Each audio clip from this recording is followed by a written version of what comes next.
What's up, Finstock Nation? What's up, Dolphin Nation? How you doing today? Today we're gonna go ahead and preview tomorrow's or Monday's game. You'll be seeing this Monday Monday night's game. You'll be seeing this on Monday afternoon. The New York Jets versus the Miami Dolphins preview for the Monday night game. Let me go ahead and give you some stats, and then I'm gonna give you my 5 things to win the game after we listen to the Anthony Weaver press conference. Team rankings, yards per game. Jets have a total of 8 offensive touchdowns so far in 2025. The Dolphins have a total of 7 offensive touchdowns in 2025.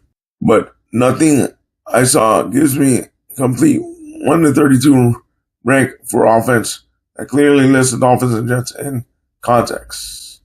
Jets are middle of the league in passing, 270 yards, 0.3 per game. Rushing, 133. They're number 14 in passing, number 23 in rushing. Rushing yards allowed per game. Passing yards allowed per game, they're number 14. Points allowed per game. Jets are middle of the pack in points allowed per game. This is their defense. The Dolphins are 9th in points allowed. The Jets are in the middle pack overall defense. Decent pass defense at 14. Weaker run defense at 23. The Dolphins have a stronger run defense than the Jets, of course. All right, guys, before I go to my 5 things, we're going to go ahead and listen to the Anthony Weaver press conference and see what he had to say the other day. But that's basically a breakdown.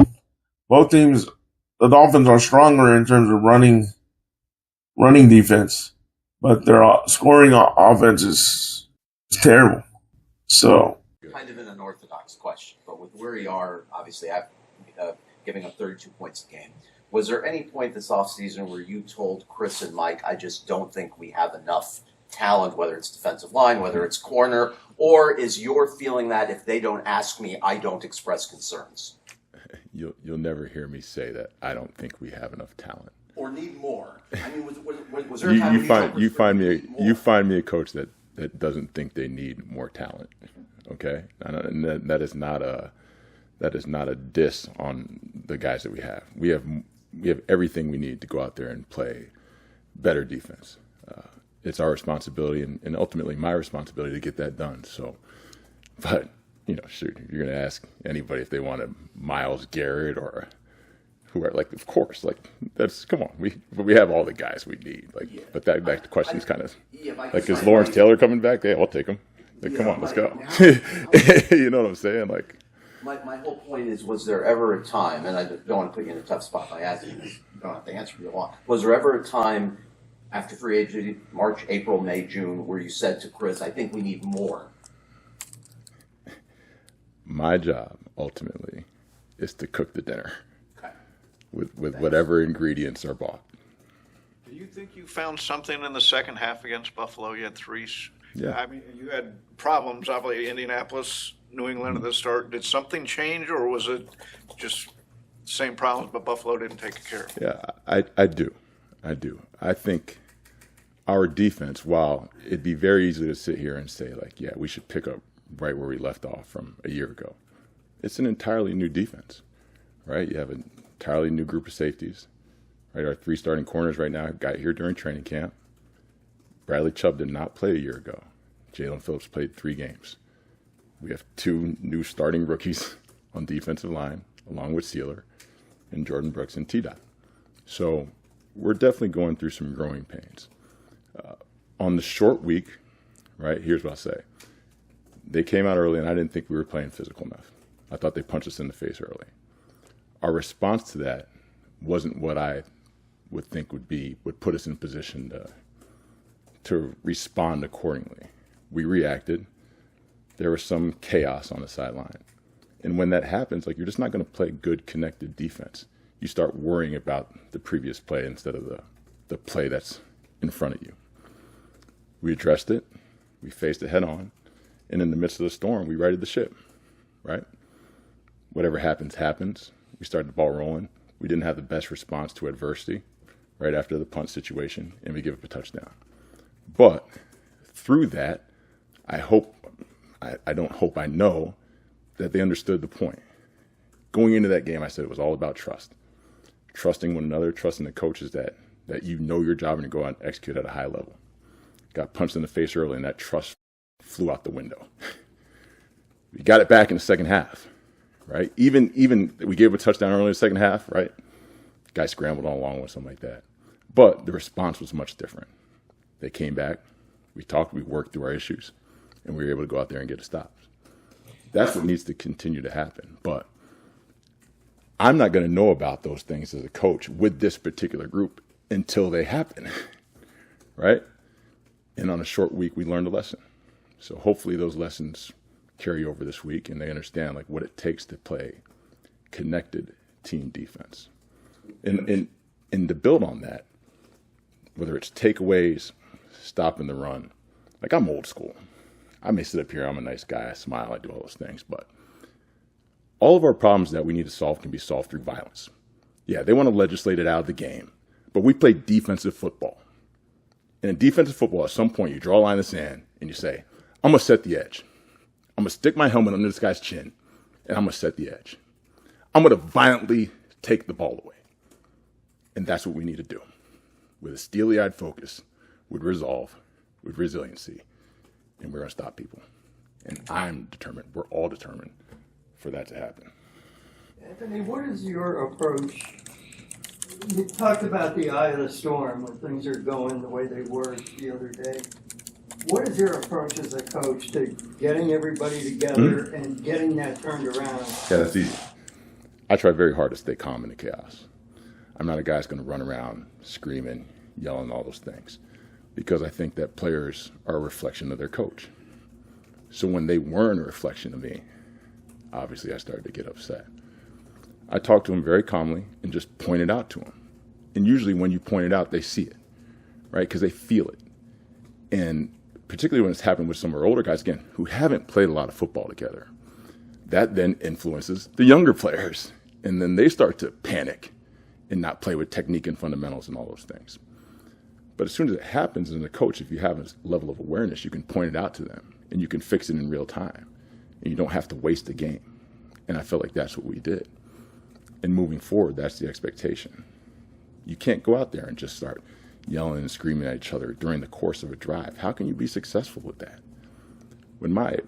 I gave him the example, like when my second child was born, we're in the room with my wife, and I'm with my mother-in-law and my sister-in-law, and then the umbilical cord gets wrapped around my son's throat. So like that, like in a very calm situation, it goes from 0 to 100.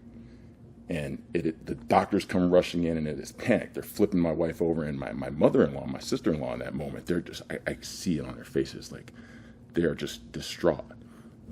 Now, how would that situation have went if I started to panic? And it was like, doctors, what are we going to do? No. I stood there, I grabbed my mother-in-law, and I hugged her, and I said, we're going to be all right. We got good doctors here. They got this. And we were calm in the middle of a storm, and everything turned out okay. Football's no different. The sideline's no different. But this particular group needs to be taught that. And as a coach, that's my job, both to make sure we're sound from an X and O standpoint, from a technique and fundamental standpoint, and then a response to adversity. We need to learn how to respond to adversity better. And I'm hopeful, and I do believe that happened in that Buffalo game. We understanding that the cornerbacks are all fairly new, the three of them. How have they done through 3 games? I'm pleased with where that group's at. Are there things we need to do better? Absolutely. But all those guys have played football in this league. They're intense competitors, and they want to go out there and make plays. One of the things I think we're doing, just from a back seven standpoint, if you look at the depth of target, where balls are being caught, it's pretty low. We're giving up some leaky yardage with non-staple tackles. And what I mean, like when the ball is caught, it should stop there. And we don't have great vision on the quarterback to break when the ball is being thrown. We're not forcing screens well enough, right? So when screens are being thrown, we need to force it so the interior piece can run and we can get there. and we're taking chances, and the ball's getting out, we're giving up yardage there too. But if we can correct those things, it'll put us in longer third down situations. We've been living in like 1 to 3, which, again, is tough on the defense, right? We got to win more of them than we have.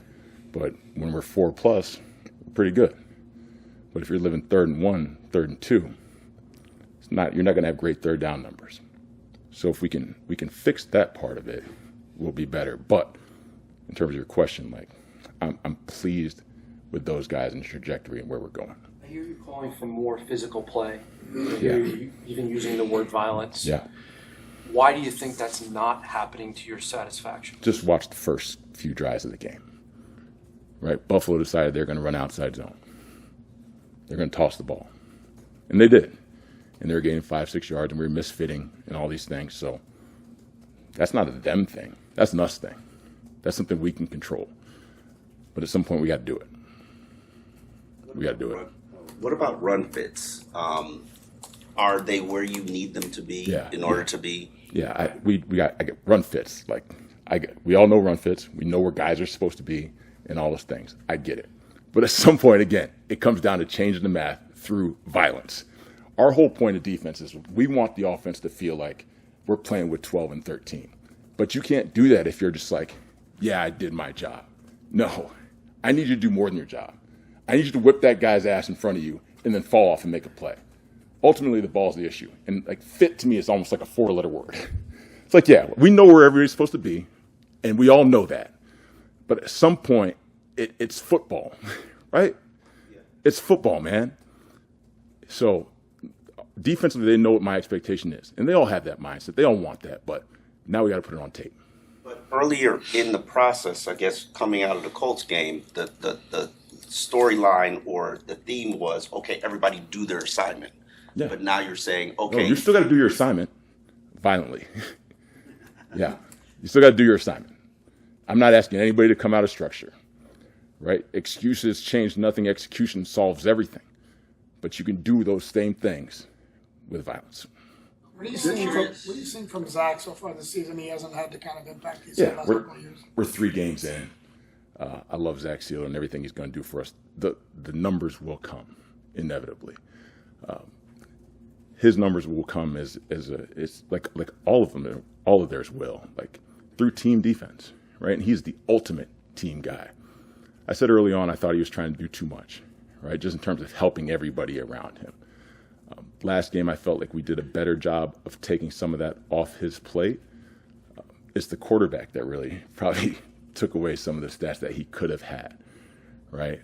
These guys that are runners, that are mobile, they're running away from us a little bit. But I know he works too hard, right? Like we all do. We're gonna solve all our problems by just continuing to be disciplined in our approach to work, not pouting, not blaming, not complaining, not doing any of those things. And playing the game of football in the manner that it needs to be played. Connected, together, physically, and aggressive. That's how it's going to get done. Coach McDaniel was asked about Kenneth Grant recently, and he said that young players can be robotic at times. Mm-hmm.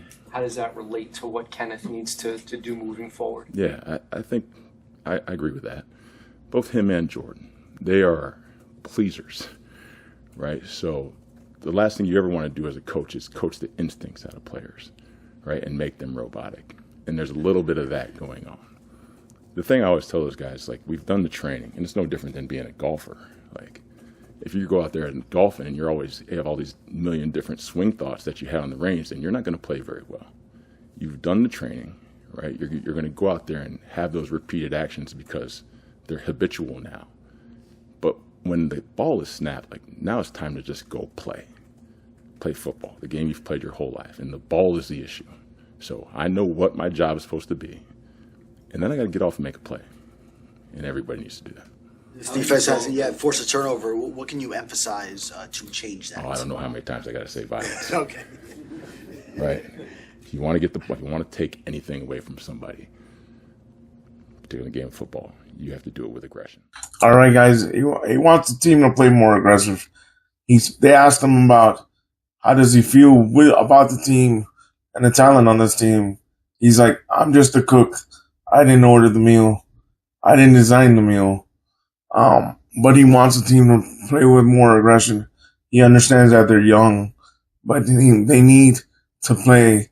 They need to want to beat up the other side of the ball. That's what he basically said, and I agree with him. Now, let's get to my 5 things that the Dolphins need to do in order to win this game. And guys, if they don't win this game, I expect Mike McDaniel and Chris Greer to be fired because the Jets are worse than us. And I'm going to give you 6 things instead of 5 things. First, run the damn ball. Run it down their throats. And if you see that we have big gaps, keep running it. Tua needs to play better. The defense needs to play better and play with violence. Like defensive coordinator Anthony Weaver said. The whole team needs to play with emotion. The whole team needs to play faster and not lollygag. And last but not least, the Dolphins need to make the Jets quarterback one-dimensional. Make him a passer. He's not a known passer. He's known better as a runner. Make him a passer. Keep him in the pocket. Make him make the throws. Leave me your thoughts down below. And guys, if we lose, I expect Mike McDaniel and Chris Greer to be fired right after the game. Because we should be and are better on paper than the New York Jets right now. It's Aaron Glenn's first season, so he's trying to rebuild this team in his image, and this is year number 5. Year number 4 for Mike McDaniel. This is game 4 for the New York Jets quarterback. This is year 4 for Tua Tagovailoa. The Dolphins are better on paper and should win it. I'm not going to give you a prediction. I just want the Dolphins to win it. I think they'll win it by either 3 or 10. But I'm not giving you a score prediction. Leave me your thoughts down below, and like always, stay positive, stay on your grind, and go Dolphins.